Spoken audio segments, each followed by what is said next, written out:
All right, what's up, guys? I know it's been a little while since I've released a YouTube video, so I want to thank you for your patience. This video, we're going to talk about niche research. I recently put a poll up on my community post, and niche research is what you guys wanted to see. We're going to get back to a lot more print-on-demand content, so that's what this video is going to be about. Now, one quick announcement or update is I recently passed 3,000 subscribers here on YouTube. So if you're watching and you're one of those subscribers, I want to give you my sincerest thank you for taking the time to subscribe to my channel. In a world of, endless options and people to subscribe to and dedicate your time to, if you've subscribed to my channel, I truly thank you for that. And if you're not subscribed, maybe watch this video, check out some of my content, and if you like it, then I invite you to subscribe as well. All right, so when I first started this channel, one of the very first videos that I did was all about niche research for print on demand. And that video has actually done really, really well. And I want to kind of revisit that, right? I want to show you guys how I conduct niche research when I'm looking for ideas to make t-shirts about for print on demand. All right. Now, there's a lot of different tools out there that you can use, but I like to use kind of the natural organic approach, right? Where I'm using very few tools or free tools, and I treat it like a brainstorming session. So that's what this video is going to be about. I've done some niche research this morning on my own, like I normally do.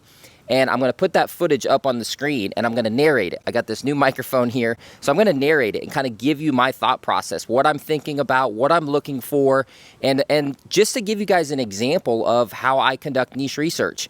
There's a lot of different ways you can do it, but this is how I do it. And maybe that'll inspire you or show you another method. I think there's a couple good niches we stumble on, so be sure you watch the video. And yeah, as always, I'm happy to answer any kind of comments or questions that you guys leave below. So we're going to jump on the computer and let's get into some niche research.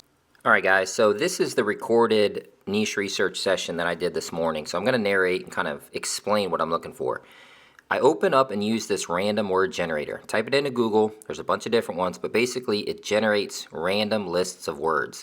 These are great for brainstorming. I just kind of scroll through, hit, generate, and find a word that jumps out at me.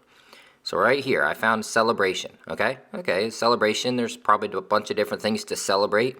Type that into Amazon and see what comes up. Right off the bat here, you can see just a lot of generic stuff, a lot of mixed results, Star Wars, stuff that doesn't really apply. So I'm going to go back up to the search bar and I'm going to type in shirts for in space. And I'm going to let the auto suggestion give me some ideas. And I see right here, Jamaican birthday shirt celebration, okay? That's a long tail keyword. I didn't search that. Amazon's suggesting that. So I punch it up and look what I see. I see some Jamaican birthday celebration shirts, right? People with Jamaican heritage, maybe having Jamaican themed birthdays, whatever the case may be. I see some BSRs that look good. So right off the bat, this has caught my attention, something that I just stumbled upon. I'm looking at some of the results, thinking of some ideas. You could do different age numbers. You could do the Jamaican flag. You could maybe even do some Jamaican phrases, right? Anything that you're cross-niching with birthdays. I'm then going to go down and maybe check page 2 or 3 to see how many total results are showing. I'm not too worried about that. I really don't care about the total results. I'm trying to just validate the niche. And this is going to be added to my list. I see that there's demand. I see that there's people buying these. And this is a scalable niche. Why couldn't I cross-niche this with other countries or ethnicities, right? Brazilian birthday shirt, Dominican birthday shirt. All right, so let's take a look at another example. Back to my random word generator, and I'm just kind of scanning this list. I'm not really paying too much attention to any one thing, but I see hearing, okay? So now that caught my attention. I'm going to go on Amazon, type in hearing shirt or hearing shirt space, and see what comes up. And I can see it's giving me some long tail keywords right off the bat. It's suggesting these because other people search for them. I have selective hearing shirt. Okay, now I know that that's a popular niche. Has to do with men who don't pay attention or have selective hearing. It's a funny niche, but it's not exactly what I'm looking for. So give it a quick scan, and then I'm going to go back up and I'm going to type it in again and see what else comes up. You can maybe try some other combinations, but I see this hard of hearing shirt.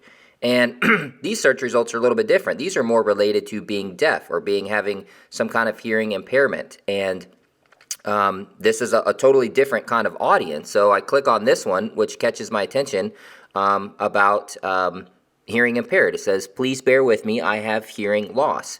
Good reviews, it's a simple design. That's going to get added to the list, right? That's creating shirts for people who have a hearing impairment. That's not anything bad. I mean, this is a shirt notifying maybe students or maybe coworkers that they have hearing loss. This is something that you could definitely create some shirts for. So I'm going to add that to the list. Another term that caught my attention here is this ASL, or American Sign Language, right? So I typed that in, ASL shirt. I've kind of stumbled now on this. And I can see here a lot of different ASL shirt related search terms. This is a really big niche, really popular, but there might be some sub niches. So I go into ChatGPT and I say, give me a list of sub niches related to ASL. What are the different either types of careers or type of maybe ASL students or schools, whatever the case may be. And I see interpreter. Okay, so I specifically am now searching for ASL interpreter shirt. Now, this comes back with a lot of results, but there's some really, really good BSRs here. I think ASL interpreter is different than perhaps an ASL teacher, right? So this is an example of where you'd want to do some more specific niche research to understand the niche. But I can definitely see there that that's a popular niche and there might be some opportunity. So you can try some other variations like specifically for women or specifically for kids, things like that. But I'm going to go ahead and add this to my list because it's worth taking a closer look at. Here I go back and I check ASL teacher shirt. That's coming up with a lot less results. I'm not exactly sure why on that, but again, very, very good BSRs here, some very interesting designs. I think this is a broad niche that you could definitely do some narrow specific research on and perhaps find some more examples on how to niche down, cross niche, and things like that for the ASL broader category. All right, moving along, let's try another example. I'm back on this random word generator. Again, just kind of checking some things, and I see complaint. Okay. Let me type in complaint shirt. I've never thought of that, never searched that. Let's just see what comes up. And, again, I'm checking the search results, seeing if there's anything long tail. I don't really see much. Complaint shirt, I see complaint department, right? Chief complaint officer. I've seen this niche before, but it doesn't really get my wheels spinning. So what else can I do here? I'm going to type in complaint department shirt and see specifically. I got about 1,000 results here. These are funny if you work in like customer service or something like that. A lot of these are bought as like gag gifts or novelty gifts. There's some options there for sure. But I'm going to go back to ChatGPT and ask it to give me a list of, examples or careers that someone would take complaints, right? There's got to be some specific names. And look, there's a bunch here that comes up. I've got it on high speed here so you can see, but I'm just kind of getting some more keywords and ideas from ChatGPT, and I see this right here, ombudsman, okay? So I type in ombudsman shirt. Look at there, it comes up.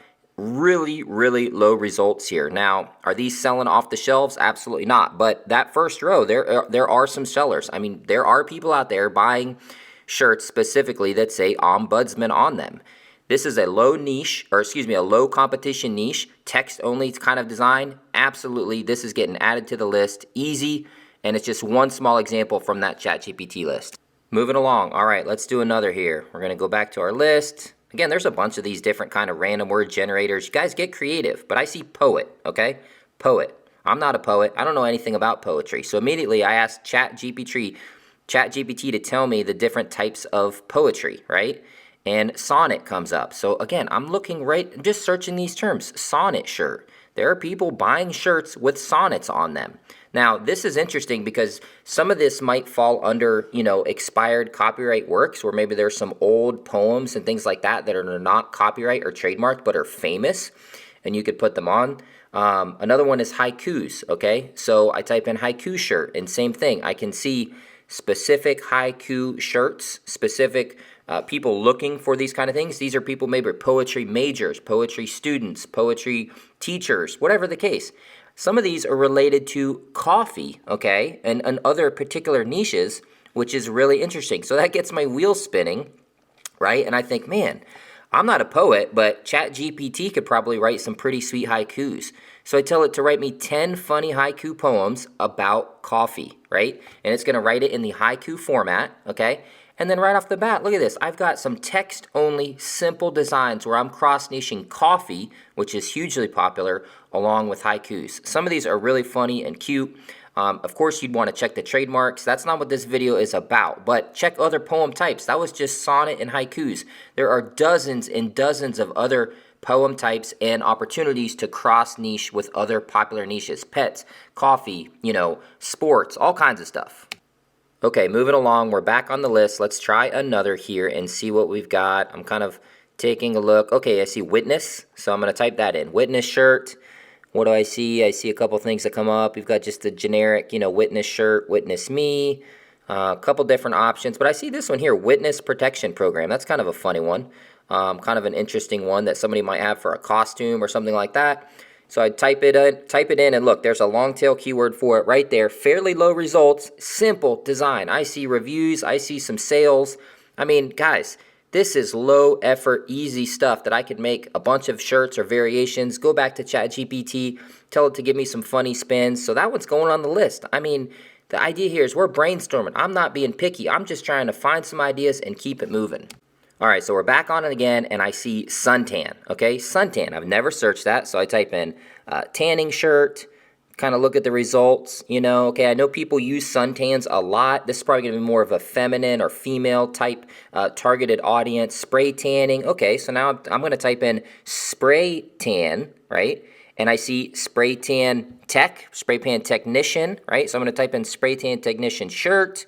And lo and behold, again, very, very low search results, and I see some interesting little slogans and things related to a spray tan. Imagine you go to your favorite spray tan and you want to buy the spray tan technician a gift. Or maybe you're an esthetician and you're in spray tan school or you're learning that. Again, these are not going to fly off the shelf and be, top sellers, but I can go to ChatGPT and I tell it, give me a list of funny spray tan related phrases. And look at this. Some of these are hilarious. Fake it, don't bake it. I mean, that's funny. Shine bright, tan right. You put that with a little sun or a tanning bed. This is going to be a funny, easy shirt, low effort, and it's all about building that portfolio. All right, guys, well, there you have it. That's kind of my method, right? You could see it's pretty simple, it's pretty basic, and I treat it like a brainstorming session. And that's what I would encourage you to do as well. Just like if you're trying to write a book or a story or something like that, not every day you're going to be able to finish an entire chapter. Some days you get writer's block. Some days the words just aren't coming out right. That's how I feel about niche research. Sometimes I'm like, no, I've already done that, or that's not going to work, or whatever the case. You've got to just kind of keep an open mind. Some days are going to be better than others. Some days you're going to stumble on these super low competition niches that just seem like a jackpot. And some days it's going to be just, wow, this is a crowded space, but I think there's potential here. The idea is that if you kind of continue to do this exercise, keep an open mind, keep a running list, you're going to be able to build off of that. And one idea is going to lead to another idea and open another door. And then you go back and you revisit, right? And you look at that list, or you look at your sales and kind of expand upon it from there. So if you guys aren't signed up for my newsletter, I have a link below. I started a newsletter where I send out POD niches. I talk about things like niche research, the Amazon Influencer Program, a lot of the other ways I'm able to work from home, self-employed, and make money online. So subscribe to that newsletter down below. I hope you guys are absolutely crushing it this Q4, whether that's sales or traffic to your blog or clicks on your influencer videos or creating a YouTube channel, whatever your side hustle is. I hope you guys are crushing it. I hope you're having some time with your family and your friends. Here's a couple other videos to check out that are related to this niche research, and I'll catch you guys in the next one. Later.